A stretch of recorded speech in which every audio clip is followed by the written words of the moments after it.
Never affect friendliness and intimacy with your master. He does not want a friend for a subordinate. He wants a subordinate. Never approach him in an easy, friendly way, or act as if you are on the best of terms. That is his prerogative. If he chooses to deal with you on this level, assume a wary chumminess. Otherwise, err in the opposite direction and make the distance between you clear. Never criticize those above you directly. This may seem obvious, but there are often times when some sort of criticism is necessary. To say nothing or to give no advice would open you to risks of another sort. You must learn, however, to couch your advice and criticism as indirectly and as politely as possible.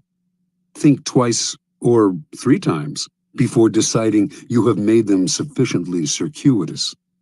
Err on the side of subtlety and gentleness. Be frugal in asking those above you for favors.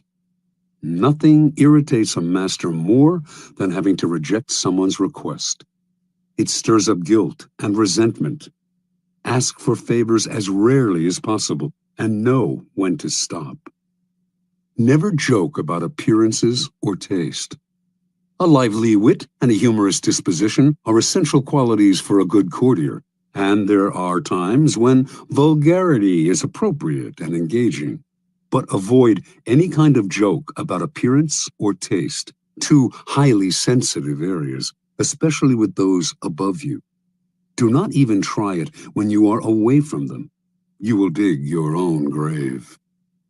Do not be the court cynic. If you constantly criticize your equals or subordinates, some of that criticism will rub off on you, hovering over you like a gray cloud wherever you go. People will groan at each new cynical comment, and you will irritate them. By expressing modest admiration for other people's achievements, you paradoxically call attention to your own. The ability to express wonder and amazement and seem like you mean it is a rare and dying talent, but one still greatly valued. Be self-observant. The mirror is a miraculous invention. Without it, you would commit great sins against beauty and decorum. You also need a mirror for your actions. This can sometimes come from other people telling you what they see in you, but that is not the most trustworthy method. You must be the mirror, training your mind to see yourself as others see you. Are you acting too obsequious? Are you trying too hard to please? Do you seem desperate for attention, giving the impression that you are on the decline? Be observant about yourself, and you will avoid a mountain of blunders. Master your emotions. As an actor in a great play, you must learn to cry and laugh on command and when it is appropriate. You must be able both to disguise your anger and frustration and to fake your contentment and agreement. You must be the master of your own face.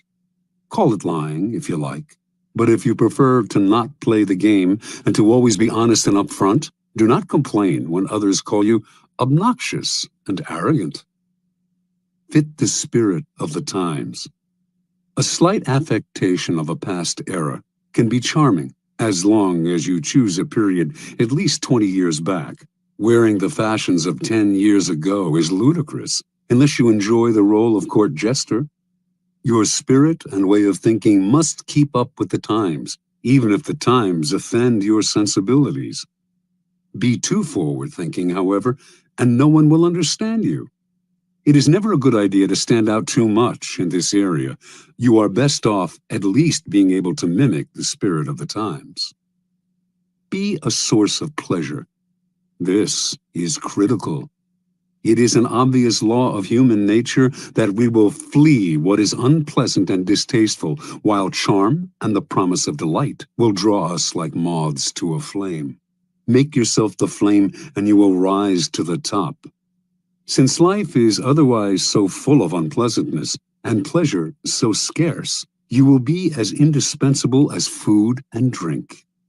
This may seem obvious, but what is obvious is often ignored or unappreciated. There are degrees to this. Not everyone can play the role of favorite. For not everyone is blessed with charm and wit, but we can all control our unpleasant qualities and obscure them when necessary. Law 25. Recreate yourself. Judgment. Do not accept the roles that society foists on you. Recreate yourself by forging a new identity, one that commands attention and never bores the audience. Be the master of your own image rather than letting others define it for you. Incorporate dramatic devices into your public gestures and actions. Your power will be enhanced and your character will seem larger than life. Observance of the law. In the year 1831, a young woman named Aurore Dupin Dudevant left her husband and family in the provinces and moved to Paris. She wanted to be a writer. Marriage, she felt, was worse than prison, for it left her neither the time nor the freedom to pursue her passion. In Paris, she would establish her independence and make her living by writing. Soon after Dudevant arrived in the capital, however, she had to confront certain harsh realities. To have any degree of freedom in Paris, you had to have money. For a woman, money could only come through marriage or prostitution. No woman had ever come close to making a living by writing. Women wrote as a hobby, supported by their husbands or by an inheritance. In fact, when Dudevant first showed her writing to an editor, he told her, "You should make babies, madam, not literature." Clearly, Dudevant had come to Paris to attempt the impossible. In the end, though, she came up with a strategy to do what no woman had ever done, a strategy to recreate herself completely, forging a public image of her own making. Women writers before her had been forced into a ready-made role, that of the second-rate artist who wrote mostly for other women. Dudevant decided that if she had to play a role, she would turn the game around. She would play the part of a man. In 1832, a publisher accepted Dudevant's first major novel, Indiana. She had chosen to publish it under a pseudonym, George Sand, and all of Paris assumed this impressive new writer was male. Dudevant had sometimes worn men's clothing before creating George Sand. She had always found men's shirts and riding breeches more comfortable. Now, as a public figure, she exaggerated the image. She added long men's coats, gray hats, heavy boots, and dandyish cravats to her wardrobe. She smoked cigars and in conversation expressed herself like a man, unafraid to dominate the conversation or to use a saucy word. This strange male-female writer fascinated the public, and unlike other women writers, Sand found herself accepted into the clique of male artists. She drank and smoked with them, even carried on affairs with the most famous artists of Europe, Musset, Liszt, Chopin. It was she who did the wooing, and also the abandoning. She moved on at her discretion. Those who knew Sand well understood that her male persona protected her from the public's prying eyes. Out in the world, she enjoyed playing the part to the extreme. In private, she remained herself. She also realized that the character of George Sand could grow stale or predictable, and to avoid this, she would, every now and then, dramatically alter the character she had created. Instead of conducting affairs with famous men, she would begin meddling in politics, leading demonstrations, inspiring student rebellions.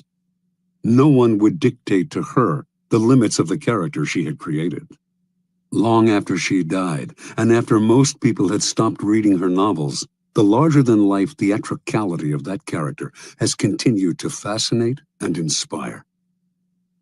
Interpretation. The world wants to assign you a role in life, and once you accept that role, you are doomed. Your power is limited to the tiny amount allotted to the role you have selected or have been forced to assume. An actor, on the other hand, plays many roles. Enjoy that protean power, and if it is beyond you, at least forge a new identity, one of your own making, one that has had no boundaries assigned to it by an envious and resentful world. This act of defiance is Promethean. It makes you responsible for your own creation. Your new identity will protect you from the world precisely because it is not you. It is a costume you put on and take off. You need not take it personally, and your new identity sets you apart, gives you theatrical presence. Those in the back rows can see you and hear you. Those in the front rows marvel at your audacity. Keys to power. The character you seem to have been born with is not necessarily who you are. Beyond the characteristics you have inherited, your parents, your friends, and your peers have helped to shape your personality. The Promethean task of the powerful is to take control of the process, to stop allowing others that ability to limit and mold them. Remake yourself into a character of power. Working on yourself like clay should be one of your greatest and most pleasurable life tasks. It makes you, in essence, an artist creating yourself. The first step in the process of self-creation is self-consciousness, being aware of yourself as an actor and taking control of your appearance and emotions. The bad actor is the one who is always sincere. People who wear their hearts on their sleeves out in society are tiresome and embarrassing. Their sincerity notwithstanding, it is hard to take them seriously. Good actors control themselves better. They can play sincere and heartfelt, can affect a tear and a compassionate look at will, but they don't have to feel it. They externalize emotion in a form that others can understand. Method acting is fatal in the real world. No ruler or leader could possibly play the part if all the emotions he showed had to be real. So learn self-control. Adopt the plasticity of the actor, who can mold his or her face to the emotion required. The second step in the process of self-creation is a variation on the George Sand strategy. The creation of a memorable character, one that compels attention, that stands out above the other players on the stage. This was the game Abraham Lincoln played. The homespun, common countryman he knew was a kind of president that America had never had, but would delight in electing. Although many of these qualities came naturally to him, he played them up, the hat and clothes, the beard. No president before him had worn a beard. Lincoln was also the first president to use photographs to spread his image, helping to create the icon of the homespun president. You must appreciate the importance of stage entrances and exits. When Cleopatra first met Caesar in Egypt, she arrived rolled up in a carpet, which she arranged to have unfurled at his feet. Your own entrances and exits should be crafted and planned as carefully. Remember that overacting can be counterproductive. It is another way of spending too much effort trying to attract attention. The actor Richard Burton discovered early in his career that by standing totally still on stage, he drew attention to himself and away from the other actors. It is less what you do that matters clearly than how you do it. Your gracefulness and imposing stillness on the social stage count for more than overdoing your part and moving around too much. Finally, learn to play many roles, to be whatever the moment requires. Adapt your mask to the situation. Be protean in the faces you wear. Bismarck played this game to perfection. To a liberal, he was a liberal. To a hawk, he was a hawk. He could not be grasped, and what cannot be grasped cannot be consumed. Law 26. Keep your hands clean. Judgment. You must seem a paragon of civility and efficiency. Your hands are never soiled by mistakes and nasty deeds. Maintain such a spotless appearance by using others as unwitting pawns and screens to disguise your involvement. Part 1. Conceal your mistakes. Have a scapegoat around to take the blame. Our good name and reputation depend more on what we conceal than on what we reveal. Everyone makes mistakes, but those who are truly clever manage to hide them and to make sure someone else is blamed.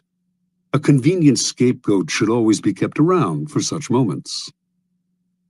Observance of the law.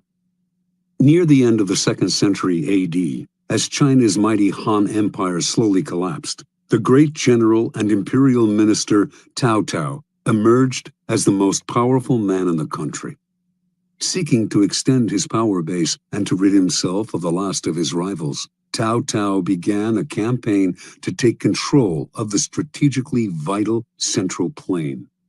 During the siege of a key city, he slightly miscalculated the timing for supplies of grain to arrive from the capital. As he waited for the shipment to come in, the army ran low on food, and Cao Cao was forced to order the chief of commissariat to reduce its rations. Cao Cao kept a tight rein on the army and ran a network of informers. His spies soon reported that the men were complaining, grumbling that he was living well while they themselves had barely enough to eat. Perhaps Cao Cao was keeping the food for himself, they murmured. If the grumblings spread, Cao Cao could have a mutiny on his hands. He summoned the chief of commissariat to his tent. "I want to ask you to lend me something, and you must not refuse," Cao Cao told the chief. "What is it?" the chief replied. "I want the loan of your head to show to the troops," said Cao Cao. "But I've done nothing wrong," cried the chief.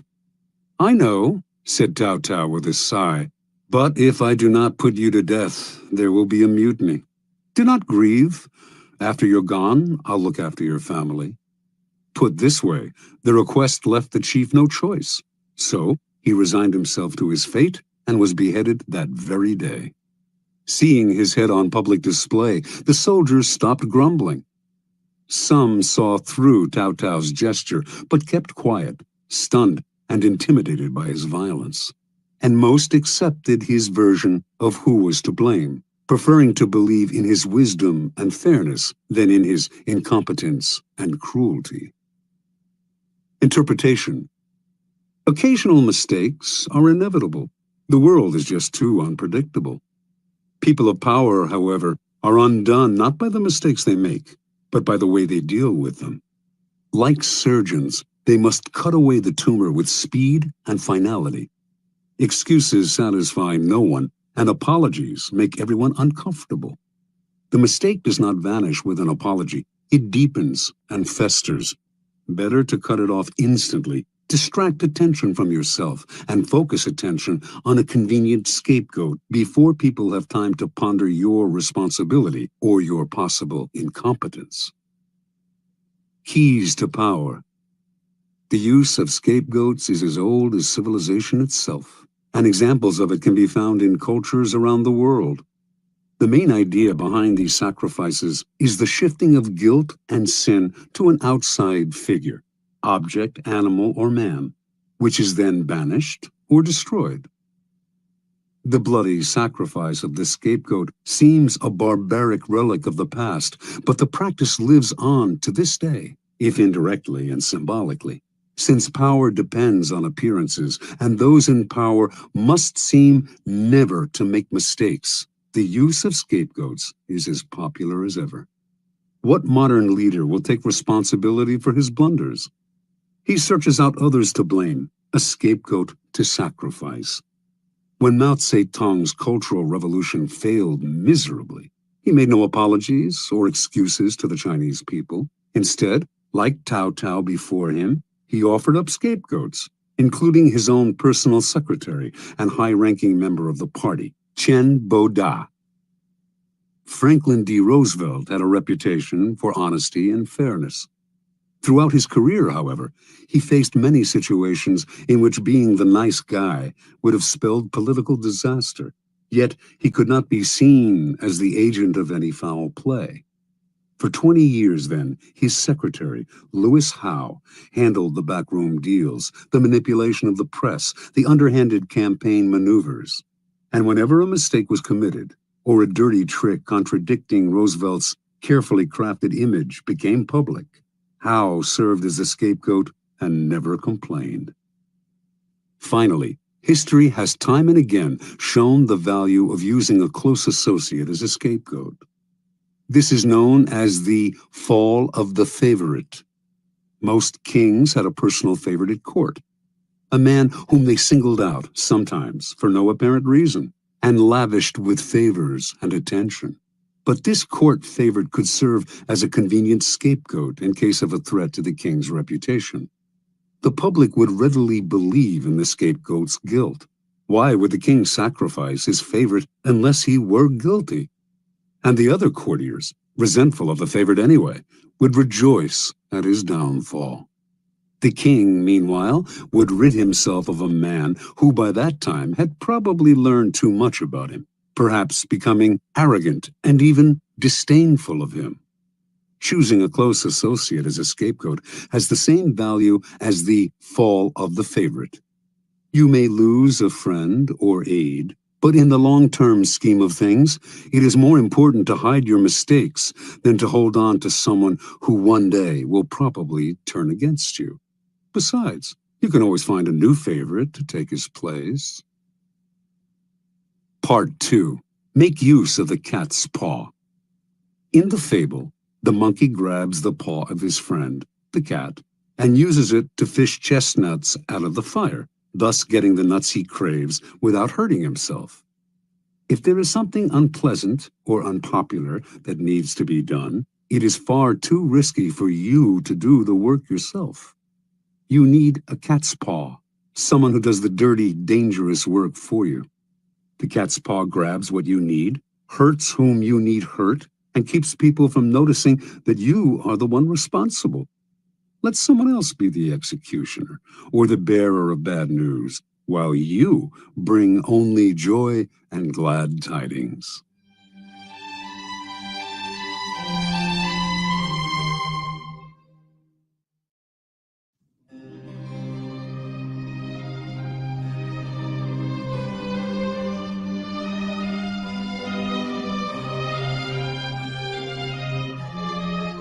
Observance of the law. In 59 BC, the future Queen Cleopatra of Egypt, then 10 years old, witnessed the overthrow and banishment of her father, Ptolemy XII, at the hand of his eldest daughters, her own sisters. One of the daughters, Berenice, emerged as the leader of the rebellion, and to ensure that she would now rule Egypt alone, she imprisoned her other sisters and murdered her own husband. This may have been necessary as a practical step to secure her rule, but that a member of the royal family, a queen no less, would so overtly exact such violence on her own family horrified her subjects and stirred up powerful opposition. 4 years later, this opposition was able to return Ptolemy to power, and he promptly had Berenice and the other elder sisters beheaded. In 51 BC, Ptolemy died, leaving 4 remaining children as heirs. As was the tradition in Egypt, the eldest son, Ptolemy XIII, only 10 at the time, married the elder sister, Cleopatra, now 18, and the couple took the throne together as king and queen. None of the 4 children felt satisfied with this. Everyone, including Cleopatra, wanted more power. A struggle emerged between Cleopatra and Ptolemy, each trying to push the other to the side. In 48 BC, with the help of a government faction that feared Cleopatra's ambitions, Ptolemy was able to force his sister to flee the country, leaving himself as sole ruler. In exile, Cleopatra schemed. She wanted to rule alone and to restore Egypt to its past glory, a goal she felt none of her other siblings could achieve. Yet, as long as they were alive, she could not realize her dream. And the example of Berenice had made it clear that no one would serve a queen who was seen murdering her own kind. Even Ptolemy XIII had not dared murder Cleopatra, although he knew she would plot against him from abroad. Within a year after Cleopatra's banishment, the Roman dictator Julius Caesar arrived in Egypt, determined to make the country a Roman colony. Cleopatra saw her chance. Re-entering Egypt in disguise, she traveled hundreds of miles to reach Caesar in Alexandria.